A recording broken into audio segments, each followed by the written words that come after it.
I should mention, just in case anybody turned on the live stream at the wrong moment or somebody walked in late, I did not win the lottery, and I did not buy a ticket to the lottery, which is probably why I didn't win it. But anyhow, I always have people that will grab one line out of context, and then I will hear about it later. So I did not win. We're going to look this morning at the gifts of the Spirit in the time that we have, and lead us toward where I actually told you we were leading toward last week. I decided to push another week in between and lead us toward love at the end of our time this morning, but also next week. 1 Corinthians 12, beginning in verse 1. Now concerning spiritual gifts, brothers, I do not want you to be uninformed. So I want us to think for a minute about spiritual gifts. I will have to admit to you that in my time in Churches of Christ, I have probably not heard a whole lot of sermons about this. I know I have not preached a whole lot of sermons about this, and yet it is one of those things that people tend to wonder about. And when we think about spiritual gifts, I want us to think about it in these terms. What is the purpose of gifts? What is the purpose of spiritual gifts? And we can think about it through a couple different lenses, one being what the purpose would be for us today, but then even a little more so as we look at this morning, what would the purpose of gifts have been for the people that Paul is writing to? For the people of the New Testament, why would gifts have been there? And for the people of Scripture in general, not even just the New Testament, why would they have gifts? And I believe the first answer we can find to that is we find gifts showing up when something new is happening in Scripture. And that's where we don't just limit ourselves to the New Testament. I think we can find the same kind of thing if we want to think of this in miraculous terms especially. We find miraculous things happening generally when something new is going on or something new is being introduced.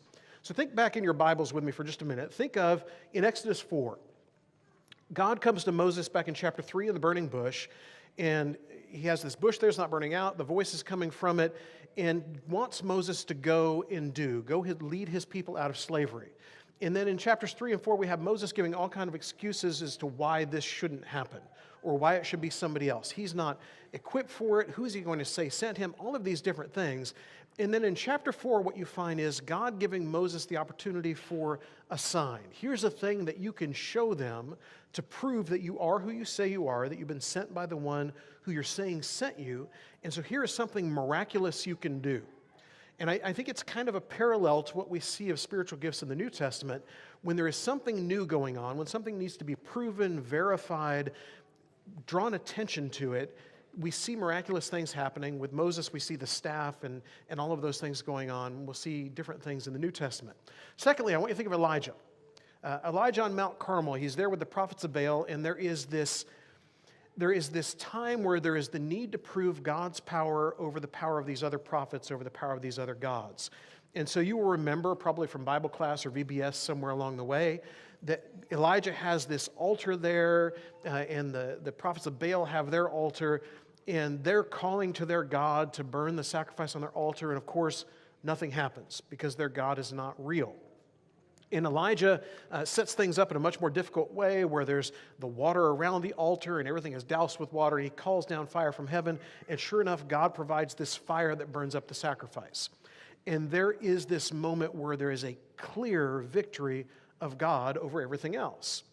And you will see that same kind of thing, maybe not on that grand scale, happen with multiple prophets of the Old Testament, where they come along to give a message, and God gives them something where they can, through a miraculous way, show who they are. We have everything from fire called down from heaven here with Elijah. We have it even involving oil and baking at one point with prophets. There are all these different little miracles that will go on to show what God is doing and who God is. And then Jesus comes along. And in John's gospel, the first miracle we have with Jesus is at John 2, where he is at a wedding feast and they run out of wine, and we won't get off on that tangent of wine and water and all of that. But Jesus turns the water into wine and does something miraculous there. And it is kind of this announcement, this entry into something new, that God is in flesh there among them, and he's going to do amazing things. And then after Jesus is gone, and maybe the ultimate miracle, the ultimate sign of his resurrection, then it's up to the apostles. And we looked at the beginning of this series at the day of Pentecost, where they spoke in these different languages. And if you move in through the book of Acts, there are multiple things that happen, but I want you to think especially of in Acts 4. In the previous chapter, Peter has healed this lame beggar there. And then he's trying to explain what is going on in chapter 4, and we learn that the signs are there so that people can believe, so that people can see the power of God. And so in each of these instances, and lots more that we could talk about if we really wanted to, there is a miracle, a miraculous thing that happens, and it is to confirm something new or to confirm the presence or the power of God in what's going on. In Hebrews chapter 2, the Hebrew writer puts it this way. How shall we escape if we neglect such a great salvation? It was declared at first by the Lord, and it was attested to us by those who heard, while God also bore witness by signs and wonders and various miracles, and by gifts of the Holy Spirit distributed according to his will. These things are things that are done, and God does all of these according to his will. He's going to show his power, going to show what he's doing. He's going to allow others to do that, and they're given according to his will, which honestly, isn't that how gifts work? You know, you probably along the way have had something that you hope someone might gift you. Every time when a birthday comes around in our household, a few weeks out, we will begin asking that question, what do you want for your birthday? Every time when Christmas rolls around, we'll start sometime in late November or early December asking, what do you want for Christmas this year? And you hope that you will get some kind of inkling as to what they want, and you can buy the right thing, and hopefully they'll be happy with whatever it is.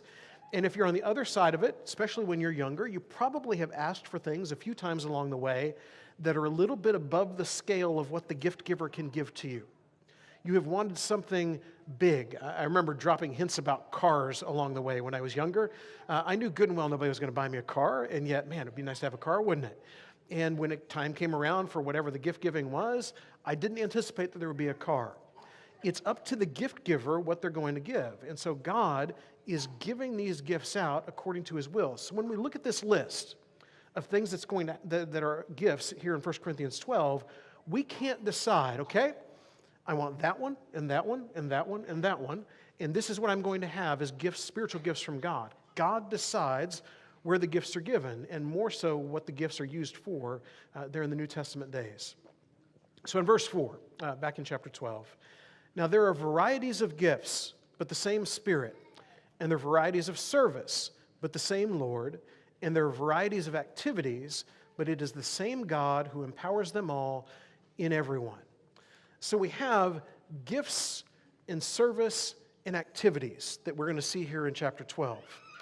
Now, you probably don't have to guess, if we were going to look at those lists, which one are people drawn toward? It's the gifts, isn't it?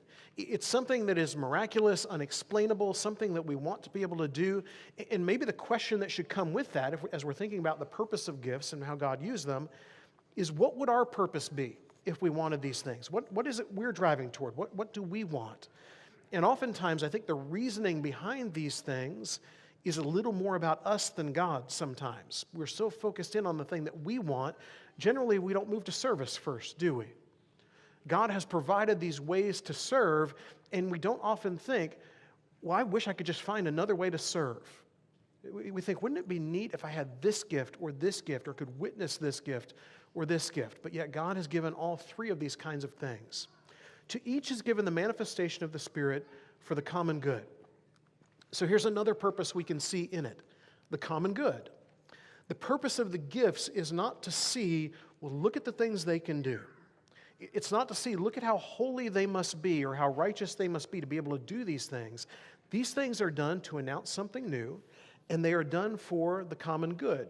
It is the reason why on the day of Pentecost, you don't have the apostles stand up and have the tongues of fire and begin to speak in languages they don't know. It's the reason why we don't have the rest of the book of Acts talking about John and his language skills. You don't have the rest of the book of Acts talking about Peter and how did he do that. It's all about God. It all points back to God and to Jesus and the sacrifice that was made for us.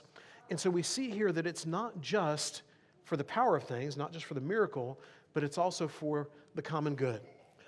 Verse 8, for to one is given through the Spirit the utterance of wisdom, and to another the utterance of knowledge according to the same Spirit. Interesting too, by the way, as we think through these gifts, even on the miraculous gift side of things, these are not usually the ones we go to, are they? We usually get into discussions about tongues and miracles and healings and all these things, but to have a given by the Spirit level of wisdom and knowledge, why would we not yearn after that? And again, I think it's because of our motivation. Our motivation pushes us towards things that are unexplainable, and we don't always think of wisdom and knowledge as being unexplainable. To another, faith by the same Spirit. So faith, I hope, is something that we all have. I think it's all something we want to have. And yet what Paul here, he's delineating that there is the faith that we would all have. He'll write about this all over the place. And then there here in the spiritual gift sense is a faith that is almost unexplainable. And we probably have experienced that in people's lives somewhere along the way. To another, gifts of healing by the one Spirit. And here's where it begins to turn a little bit, because we would like this idea. Now, let me caution us just a bit. We will, if you're visiting here and you've never been in a Church of Christ, there will not be a point in the service where we start bringing people across the stage in various ailments, and someone will come up here to lay hands on them or to say something or to speak in a language you don't know, and then they jump down from the stage, none of that goes on here. Although I would imagine there is a small piece of us that might think, wouldn't that be neat if it did? Wouldn't it be neat if that person who has struggled with whatever it was for so long could suddenly be healed of that? And our answer to that, by the way, is, could that not happen?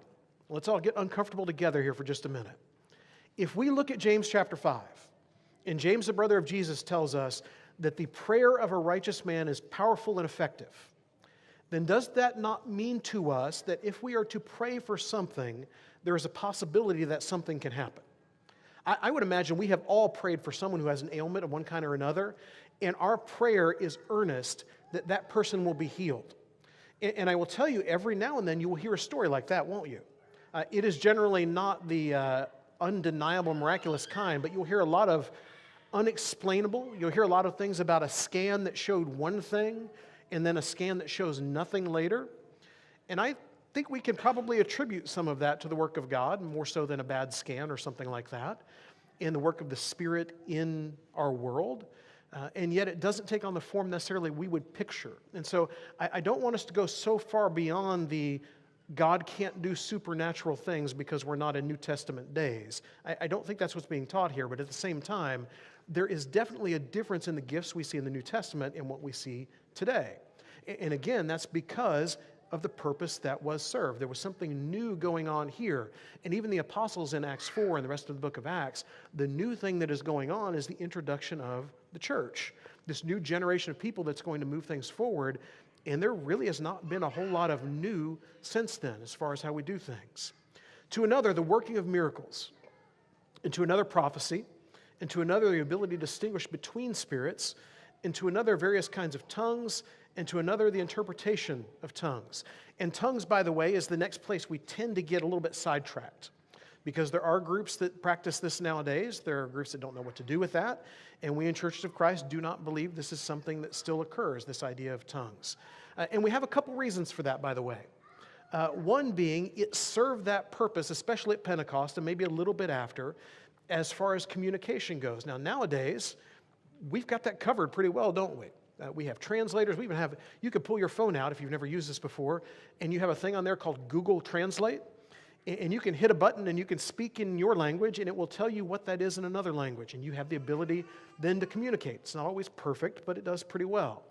We also learn from church history, by the way, that the early church fathers spoke nothing about speaking in tongues, which tells us historically it wasn't happening. And so if it wasn't happening then, it kind of stands to reason it wouldn't happen now. But you have these different gifts that are going on.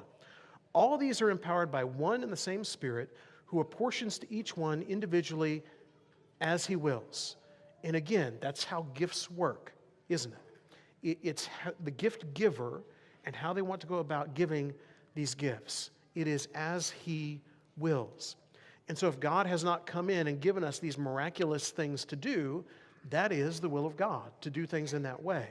And we could desire it and want it, and maybe even for the right reasons, and yet God's will is to do things in the way that He does it. And then he talks about the church for a little bit in the middle of the chapter until he gets to, and we won't get off on that tangent either, it's a different topic for a different day. He gets down to verse 27 and says this: "Now you are all part of the body of Christ and individually members of it. And God has appointed in the church first apostles, second prophets, third teachers, then miracles, then gifts of healing, helping, administrating, and various kinds of tongues." And again, by the way, as we look through that verse, Aren't there ones in there that we think, well, I really like to have that. I'd like to be that. I'd like to do that. I wish God would give me that thing. You don't have a whole lot of people praying earnestly for the gift of administration, do you? Doesn't sound all that exciting. And yet it's one of the gifts that's there, and we've probably all experienced that somewhere along the way. Are all apostles? Are all prophets? Are all teachers? Do all work miracles? Do all possess gifts of healing? Do all speak with tongues? Do all interpret? Which is to say, it is not a contest. And that is kind of what 1 Corinthians 12 is really dealing with. We will look at it and try to see all kinds of things about the gifts we may like to have and why are these things happening then and not now. The trouble in Corinth is they wanted the best ones in their eyes. And so if you had the gift of prophecy or you had the gift of healing or you had the gift of tongues, then you were in a better place than those who had the gift of administration.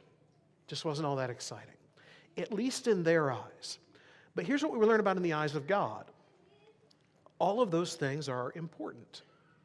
And it is hard for us, is it not, to train our minds in that direction. That all of those things are important. You sit here this morning in air-conditioned comfort because somebody programmed thermostats at some point along the way.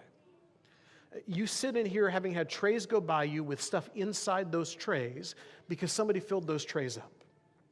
You sit here, honestly, even beyond the air-conditioned comfort, in the building you're in because 50 years ago, a group of different church leaders, most of which have probably gone on at this point, had a vision to put a church here in this place that would look like this, and made the plans and did the building and all of those things, and each of those things is significant along the way.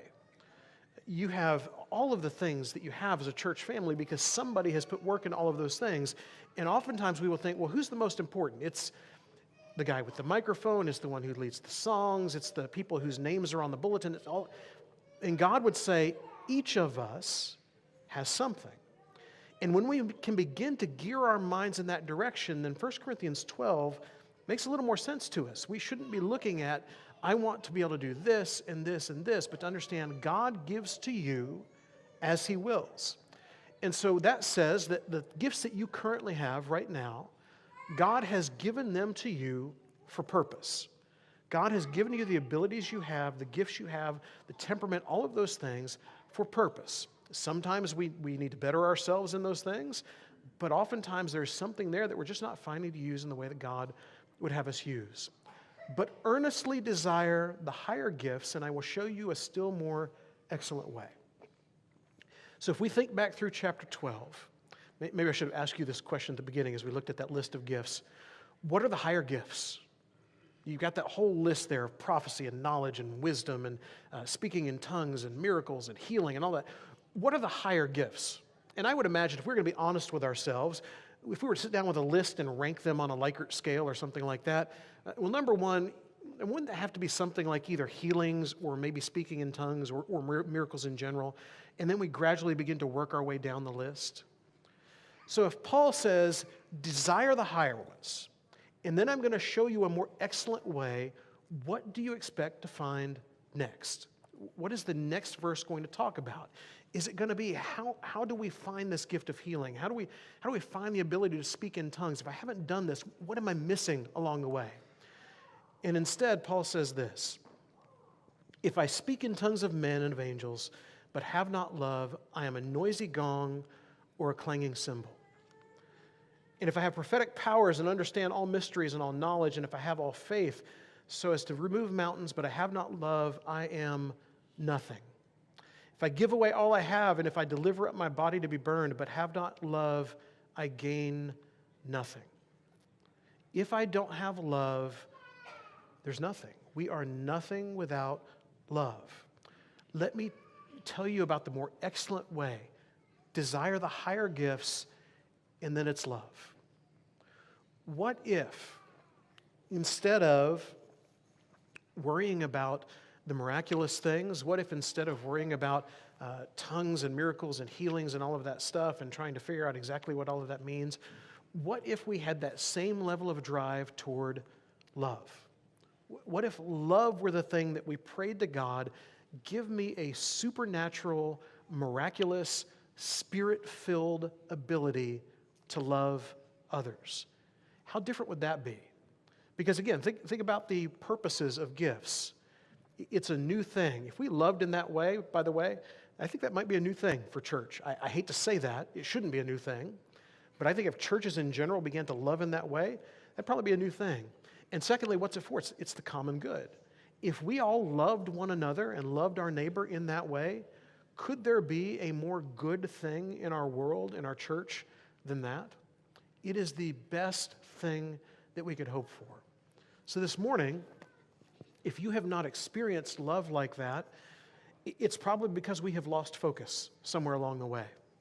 And we have thought about all the other things that seem more important and the programs that need to be started and all of this stuff, and realize here is this one thing right in front of us, or maybe even more so as we think of the Spirit.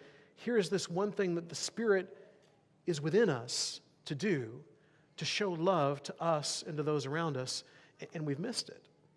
And if you have not experienced that kind of love this morning, we all want to experience that together. We want to be people who love one another in the way that we have been loved. Or if you have found yourself, you just got caught up in the things of life, things have gotten too busy, you put your hopes in other stuff, you thought, if I could win the lottery last weekend, my life would be changed forever.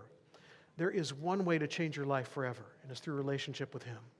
You can repent and confess and be baptized in Him this morning, and you can change your life. Or if you have been there before, you can come back to Him. If there's some way we can help you this morning to have a better relationship, to feel the love that God has for you, please come while we stand and sing.